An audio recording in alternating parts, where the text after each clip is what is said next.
welcome, folks. This is Tom O'Brien of TFNN. We go 5 days a week. We go 10 hours a day. We go 24 hours a day on the internet at TFNN.com. Always remember, folks, whatever you think about, you bring about. Whatever you focus on grows. Hope everyone's having a great day, safe day. Let's make it a great night, folks. Miracles happen to those who believe in them. Market-wise, let's take a look at it out here. We had the Dow Industrials flat, NASDAQ up 7, S&P's up 3.5. That's after the market being down 1.5%, folks. Pretty impressive. Gold contract up $15.60, trading at $1,123 an ounce. Silver up 21 cents at $15.50 an ounce. Platinum up 13 at $1,075. First time that platinum's over 1,000 for a while. Copper up $0.015 at $2.34 a pound. Light sweet crude up 32 cents, trading at $43.40 a barrel.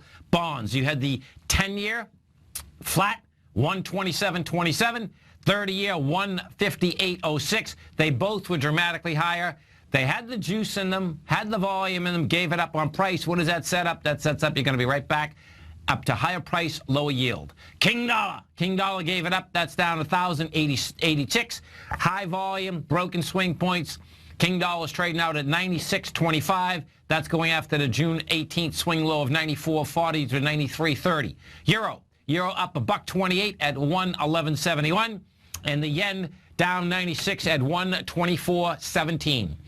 Our phone number is 877-927-6648. Give us a call, folks. Want to know what's going on in your world?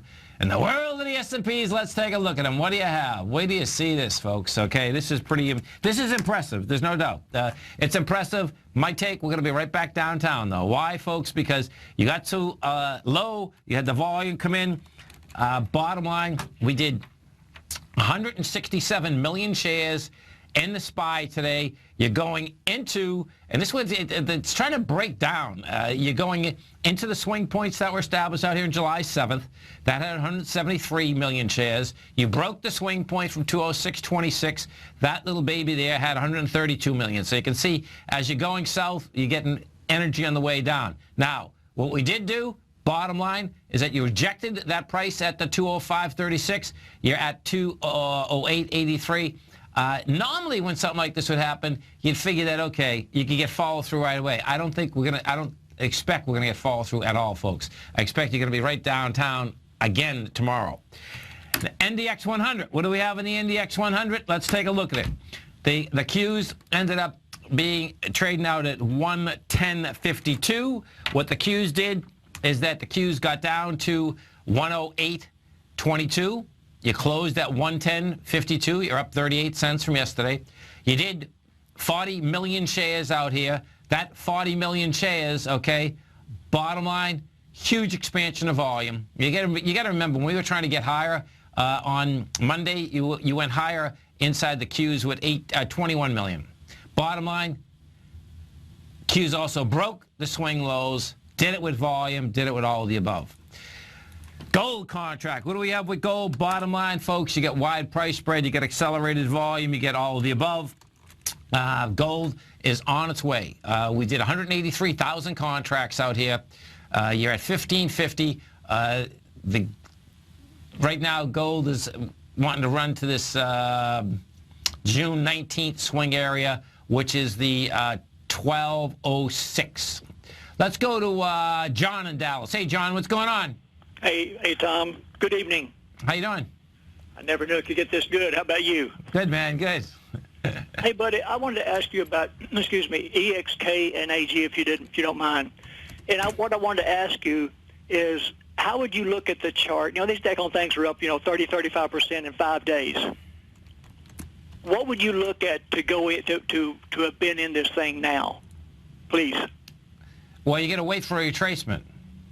I know, but before this move in the last 5 days, is there something you would have seen on the chart where you would have been in earlier and got some of this move?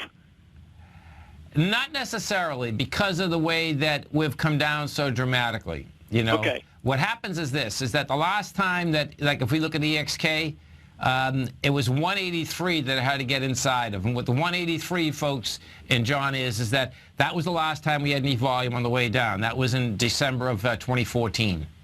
And that's why once you get inside that area, though, now you get action, man. Okay. That's what AG. Let's go. That's what EXK. If we go over to AG, I believe it's the same type of setup.